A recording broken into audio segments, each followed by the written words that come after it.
What's up? This is Shelton Skelton coming to you live from Atlantic City, New Jersey. Today's date is April 15th, 2012. Today I'm here to talk about the Trayvon Martin situation. As you see, they finally arrested George Zimmerman for the murder of Trayvon Martin. But, hate to put a damper on your parade, think about this. It took millions of signatures. Think about this, Black America. Think about this. It took millions of signatures. It took an outcry of millions, tens of thousands of white people to get one white man arrested for the murder of a black child. Think about that. I want you guys to really think about that. It took millions of signatures, millions of phone calls, God knows how much money and media time to expose, what George Zimmerman did.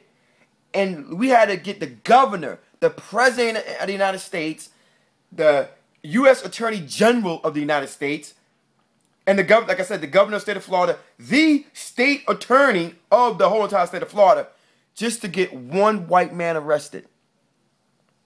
Usually it takes a phone call and a white cop to get a brother arrested, or a black person arrested.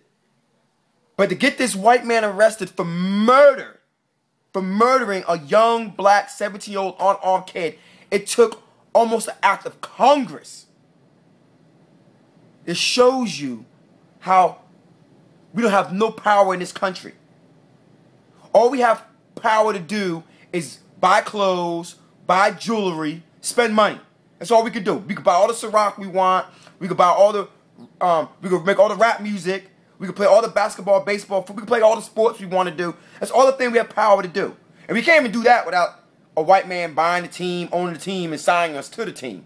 We can't do nothing without their say-so. We can't even get a white man arrested in this country unless we have millions of white people that are going to have our back. It took almost an act of God to get George Zimmerman arrested for murder. You very rarely, if ever, get a cop arrested for murdering a young African-American male.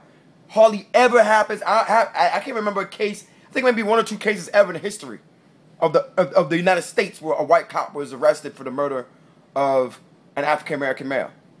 Seriously. It takes almost an act of God. They have no love for us people.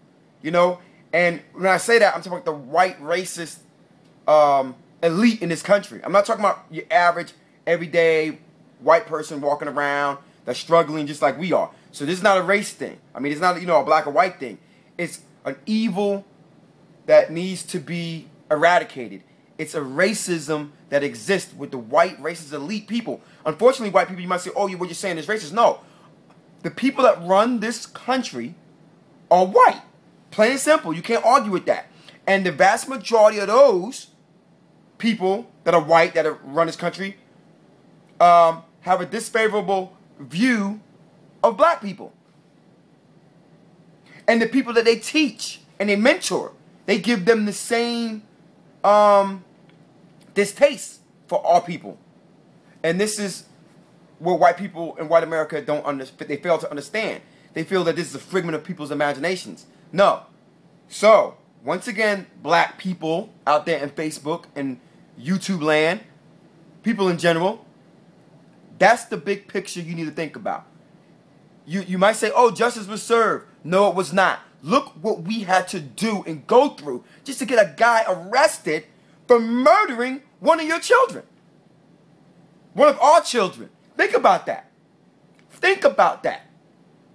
And let me tell you something, Mr. Al Sharpton and Jesse Jackson. It wasn't you guys that got the ball rolling. It wasn't even Barack Obama that got the ball rolling. It was white people in power that felt, hey, listen, we need to put a lid on this. Just to shut them up, arrest the guy. But as a white man, Mr. Zimmerman has so much power that it takes that kind of act of power in order to infringe on his rights. But all it takes is a traffic stop on a whim of a white person or a phone call of anybody to infringe on ours. So think about that. Shelton Skelton. Peace.